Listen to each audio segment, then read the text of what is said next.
অবৈধ বালি উত্তোলনের জেরে ভেঙে পড়ল পাম্প হাউসের সেতু, এলাকা জুড়ে জল সংকটের আশঙ্কা। ঘটনাটি ঘটেছে পশ্চিম বর্ধমান জেলার আসানসোলের বানপুরে। সেখানে ভেঙে পড়ল দামোদর নদীর উপরে থাকা পাম্প হাউসের গুরুত্বপূর্ণ সেতু। সেতুটি ভেঙে পড়ার ঘটনার জেরে শহরে জল সরবরাহ বন্ধ হয়ে গিয়েছে বিস্তর এলাকা জুড়ে। পরিস্থিতি দ্রুত না সামলালে আসানসোল জুড়ে দেখা দিতে পারে চরম জল সংকট। প্রাথমিকভাবে জানা গিয়েছে ওই সেতুর মাধ্যমে বানপুর প্রকল্প থেকে জল তুলে আনা হতো। বিগত দিনে যে সমস্ত বালি বোট চলেছে, বালি এখানে পিলারগুলোকে 40 ফুট বালিতে ধরেছিল। বালি বোট চলার পরে বালি অনেক এখান থেকে চলে গেছে, ক্ষয় হয়ে গেছে। স্বভাবত পিলারগুলো নড়বড়ে হয়ে গেছে, আর ধরে রাখার ক্ষমতা নাই। যা যে বালিতে ধরেছিল সেই বালি যদি চলে যায় তাহলে পিলার তো ওইভাবে একটা পিলার পড়ে গেল। পিলার পড়ে যাওয়ার ফলে বিপত্তি ঘটে গেল, ওটা জল ব্যবস্থাটা পাঞ্চাল হয়ে গেল।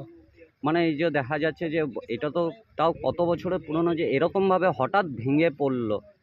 কি 1993 সালে এটা 14ই অক্টোবর এটার পাম্প হাউসটার উদ্বোধন হয়েছিল। মাননীয় মুখ্যমন্ত্রী জ্যোতিবাবু উদ্বোধন করেছিলেন 1993 14 অক্টোবর। তো এই পাম্প হাউস থেকে কোথায় কোথায় জল যেত? এই পাম্প হাউস থেকে টোটাল এটা Raniganj coalfield water supply phase 2, তো এখান থেকে জল যায়। যেমন এদিকে আপনার মহিশিলা ট্যাঙ্ক আছে, তারপর আপনার আছে ইয়েতে কি বলে ওই বেনালি ট্যাঙ্ক আছে। তারপরে চলে যান আপনি রানীগঞ্জে সিয়ারসোল, ওখানে একটা করেছে, CWR করেছে, ওখান থেকে আবার পাম্পিং করে পাঠায় উখরা পর্যন্ত জল যায়। তো এই পাম্প হাউসটা ভেঙে পড়ার ফলে এত হলো মানে জায়গার জল জল পাবে না। গোটা পাইপ লাইন দেখছেন তো, দুখানা পাইপ লাইন, মূল যে দুটো পাইপ লাইন, সেই পাইপ লাইন দুটো পড়ে গেছে, তো জল কোথা থেকে পাবে? তো আপনার কি মনে হচ্ছে যে বালি উঠানোর জন্যই কি ওই অবশ্যই বালি উঠানোর জন্য এই ঘটনা ঘটেছে। আপনার নাম আর পরিচয়? আমার নাম ধর্মদাস মাঝি, এখানকার এক্স কাউন্সিলর এবং বর্তমান কৃষক সভার থানা কমিটির সেক্রেটারি, সারা ভারত কৃষক সভা। স্থানীয় বাসিন্দাদের অভিযোগ, বারংবার প্রশাসনকে জানানো সত্ত্বেও কোনো রকম ব্যবস্থা নেওয়া হয়নি। ঘটনার খবর পেয়ে ঘটনাস্থলে পৌঁছয় বিজেপি নেত্রী অগ্নিমিত্রা পাল। তিনি অভিযোগ করেন, অবৈধভাবে বালি তোলার ফলে নদীর পাড় দুর্বল হয়ে পড়েছিল, যার জেরেই বিপত্তি।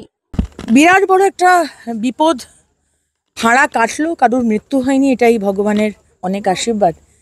কিন্তু এত বড় বিপদের আবার সম্মুখীন হলাম।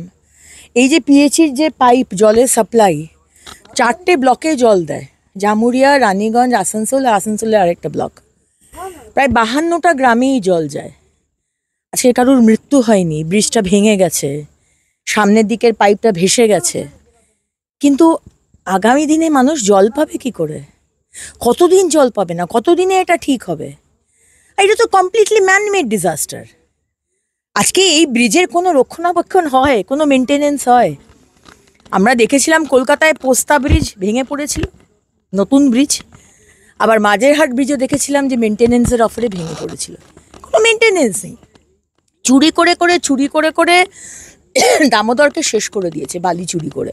ব্রিজের নিচের থেকে ব্রিজের যে থাম্বাগুলো, সেগুলো তো একটার মধ্যে ঢোকানো। বালি যদি চুরি হয় তো সে তো আলগা হয়ে যাবে। আমার তো লাগছে যে আরো কিছু ব্রিজ আবার ভেঙে না যায়, যা অবস্থা রয়েছে।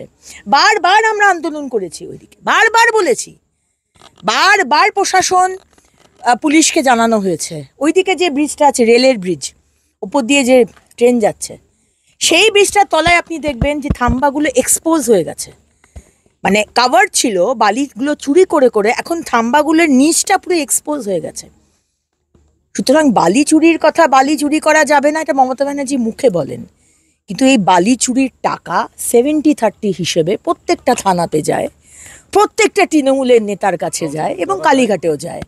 মমতা ব্যানার্জি, আপনি সব কিছু জানেন, আপনি জেনে শুনে এই ডিজাস্টার এবং আগামী দিনে এই জলের কষ্ট, এটা আপনার জন্য হয়েছে। এই বালি খননের জন্য কি এই কমপ্লিটলি আজকে ব্রিজ একটা মানে সাপোর্টে জলের ভেতর থাকে। এই থাম্বার পাশ থেকে আপনি যদি বালিটাকে উঠিয়ে নেন তাহলে কোন সাপোর্ট থাকবে? তাই হয়েছে। এখানে বালি চুরি করে কত মানুষের যে মৃত্যু হলো, এখানে যে কত ফুট ডিপ আপনি আন্দাজ করতে পারবেন না, মানে তলিয়ে গেছে মানুষ।